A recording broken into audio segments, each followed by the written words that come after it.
Welcome everybody to another video today. So I was taking a look at all the testing that we've been doing, and I figure I'd do just some numbers on the combination of might-based artifacts that we can use, single target and AoE, because I don't think I really did single target as well last time.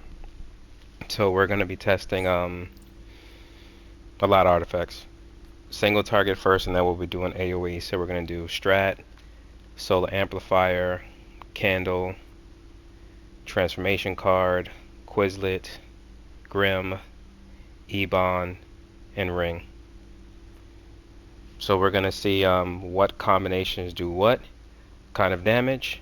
10-second parses of cost. Thank you everybody for suggesting it. So we'll start with single target, and then we'll work over to AoE. Single target is going to be a lot more information than AoE because there's not that many different combinations on the AoE as there is with single target. So as always, I'm going to be using this loadout right here, no supercharges, Spore Pod, Heat Vision, no Omega on this. So we're not even testing that artifact with any of this. So again, I'll try to fast forward it, try to give you an average, and we'll see what we got. So hope you enjoy. If it's helpful, a subscribe would be great. A like would be nice. But I appreciate just watching the video in general. So thank you guys much.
Alright, there you have it. There's all these different single target artifacts by the numbers in testing. There's some anomalies there. Um, when Grim hit harder than Quiz, that was an anomaly. It did happen a couple times, so that's why the number is a little bit higher in certain situations. Um, the highest of all the combinations was Strat, Solar, Candle, Trans, and Ring. That was the highest one. The second highest was Strat, Solar, Candle, Ebon, and Ring. The only thing that I've really noticed is when I did not have Ebon on my loadout, power did get low. Now in a raid, you will have a controller in the group, so you may not have any power issues, but alone, without Ebon, there was some power issues there. Um, so something to think about. And everybody's going to hit different. I'm fire. This was my single target loadout, so this is what I hit for. Solar is on my loadout and my loadout. That's what I'm going to use, and Strat is going to be another one of my staples. So everything else was just something that we can switch around and see what they did. So this is what I came up with. This is by the numbers. I tested every one of these 5 different times, but I didn't show 5 sets of testing because that's just too much. So this was about the average numbers for everything. So for the 10-second parsers, this is what I came up with. Average. So take a look at it. Hopefully these work for you. If you're on the fence about what to do, I personally think Ebon is still worth a go. I think maybe in tandem with Ring may work well just because of the power situation, especially on builds that are power heavy. But to each his own. Do whatever is comfortable. Find what works for you. Thanks to anybody who watched and stuck around. This was a lot of work, so hopefully you can just hit that like button or even subscribe. Would really appreciate it. Thank you much.